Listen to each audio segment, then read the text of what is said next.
जो तमाम defence companies हैं, बीएल का जिक्र किया श्रीकांत जी ने, तो मुझे याद आ गया, बढ़िया ऑर्गेनाइजेशंस हैं और थोड़े से ना ट्रेडर जो है बुलिश होते हुए नजर आ रहे हैं। स्पेशली अगर हम शिप बिल्डिंग वाली कंपनीज को देखेंगे तो मझगांव डॉक हो गया, बढ़िया तेजी उसमें है, करीब करीब 5-5.5% की। बाकी अन्य कंपनी जीआरएसी हो गया, ये तमाम शेयर चल रहे हैं। डिफेंस को लेकर आप कितने बुलिश हैं? क्योंकि इसमें ना कहानी यही है कि चलते हैं तो 3-4 दिन चलेंगे, फिर गिरेंगे तो 5-7 दिन गिरेंगे। वैल्यूएशन अभी भी ऐसा नहीं क्योंकि बहुत कंफर्टेबल हैं। आपकी राय सर?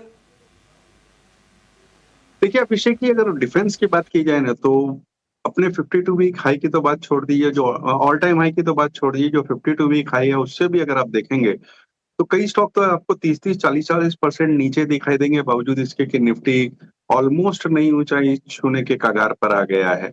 तो वैल्यूएशन जो पहले एक फ्रॉथ था कि बहुत ओवर स्ट्रेच्ड हो गए, मुझे लगता है कि वहां से थोड़ी सी कंफर्ट आया है। दूसरे अगर आप देखें तो प्राय सारी कंपनियों के ऑर्डर बुक बहुत शानदार है, एग्जीक्यूशन विजिबिलिटी अच्छी है, और सरकार का जो पुश है डिफेंस मॉडर्नाइजेशन का, वो एक ट्रिगर है इन सारे स्टॉक्स में।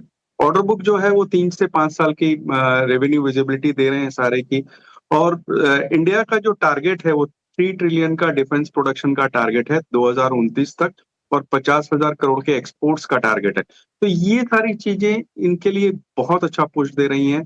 और सबसे बड़ी बात है कि सारे स्टॉक्स बहुत पिटे हुए हैं। मेन लाइन में अगर बात की जाए तो मुझे लगता है कि एचएएल, मझगांव डॉक या बीईएल जैसे स्टॉक है जहां नजर रखनी चाहिए। और शिपयार्ड में मेरे हिसाब से जीआरएससी और कोचिन दोनों की ऑर्डर बुक्स बहुत शानदार है।